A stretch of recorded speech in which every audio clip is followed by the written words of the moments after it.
Ya teman-teman, masih bersama saya Janu Arlin Wibowo. Kali ini masih dengan metode penelitian dan statistik.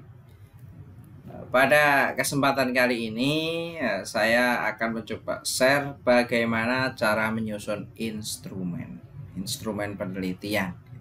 Nah, jadi kadang ketika kita belajar terkait penelitian sosial science, misal kita penelitian yang membutuhkan sebuah penilaian, atau kita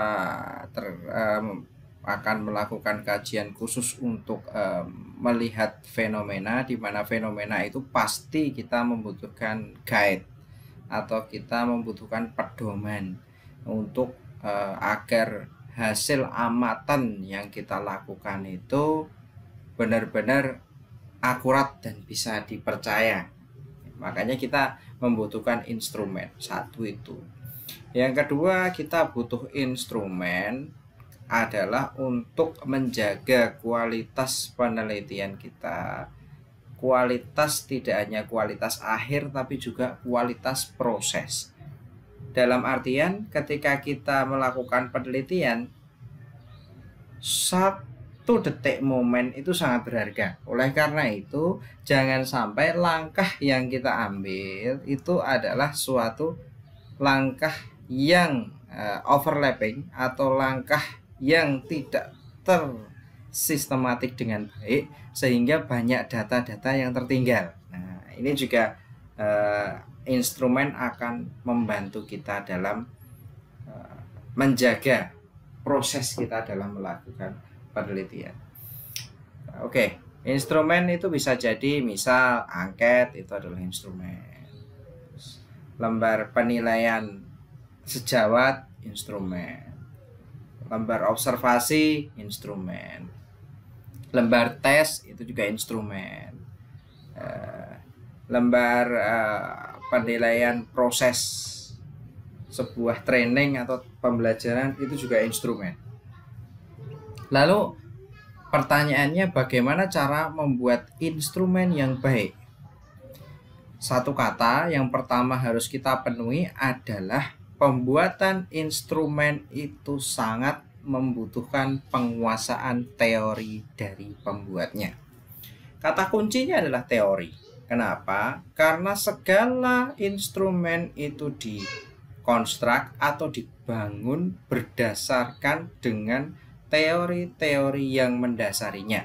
Contoh, ketika kita akan melihat sebuah motivasi seseorang, misal kalau dalam konteks pembelajaran, motivasi belajar, misal dalam konteks kesehatan, motivasi ingin sembuh, misal dalam konteks sosial masyarakat, motivasi bekerja, misal dalam konteks-konteks lain sangat banyak motivasi itu. Dari situ maka kita harus tahu betul apa itu motivasi. Dari mana kita tahu motivasi? Dari teori-teori yang sudah dibangun oleh ahli-ahli sebelumnya. Dari teori-teori yang sudah dibukukan oleh ahli-ahli sebelumnya. Selain itu, kita juga dapat melihat teori-teori itu dari hasil-hasil penelitian yang dilakukan oleh para peneliti. Kita harus mengombinasikan antara teori-teori yang ada dan sudah diformulasikan oleh banyak ahli, dikombinasikan dengan hasil-hasil riset terkini. Jadi nanti teori tersebut menjadi sebuah rujukan yang relevan yang didukung oleh riset-riset tersebut. Nah, bagaimana agar teori itu cukup? Nah, kecukupan ini menjadi sebuah pertanyaan yang sangat menarik saat kita mengembangkan instrumen. Sebetulnya ada satu hal yang sering dilupakan oleh seorang peneliti.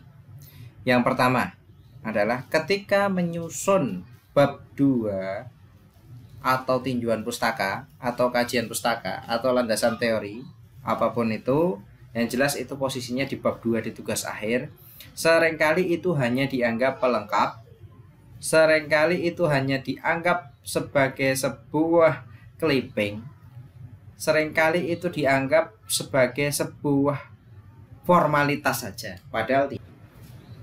Padahal ketika kita bisa memaksimalkan bab 2 tersebut, kita bisa melakukan sintesis, kita bisa memaknai apa yang ada di bab 2 tersebut, maka kita akan dapat merumuskan definisi-definisi konseptual dari berbagai teori yang telah kita rujuk pada tinjauan pustaka tersebut. Dengan demikian, maka landasan teori kita akan menjadi kuat untuk membuat sebuah instrumen. Sehingga instrumen kita tentunya adalah instrumen yang merepresentasikan apa yang ingin kita teliti. Misal motivasi untuk hidup sehat, ya instrumen kita tentunya akan mengukur tentang mengukur tentang motivasi hidup sehat tersebut. Nah,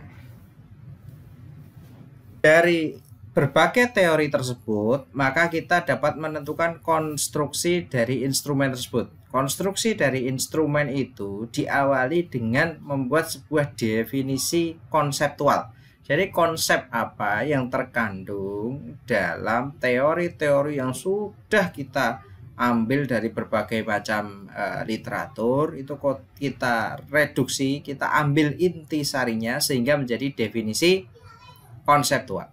Selanjutnya, setelah kita mempunyai definisi konseptual, kita harus operasionalkan. Nah, menjadi suatu definisi operasional. Definisi operasional ini sudah masuk dalam sebuah definisi yang mulai dapat diukur. Kalau seandainya konseptual itu kan sifatnya masih abstrak. Masih abstrak itu dia biasanya masih sulit untuk diukur karena tindakannya masih belum jelas. Tapi definisi konseptual diubah menjadi definisi operasional yang sudah ada kata operasionalnya yang bisa diukur. Selanjutnya kita akan menyusun suatu butir-butir penyusun instrumen. Butir itu apa? Butir itu adalah item. Item itu apa? Item itu adalah bisa pertanyaan, bisa pernyataan dalam suatu instrumen. Misal pada angket. Angket bisa pernyataan, bisa pertanyaan. Nah,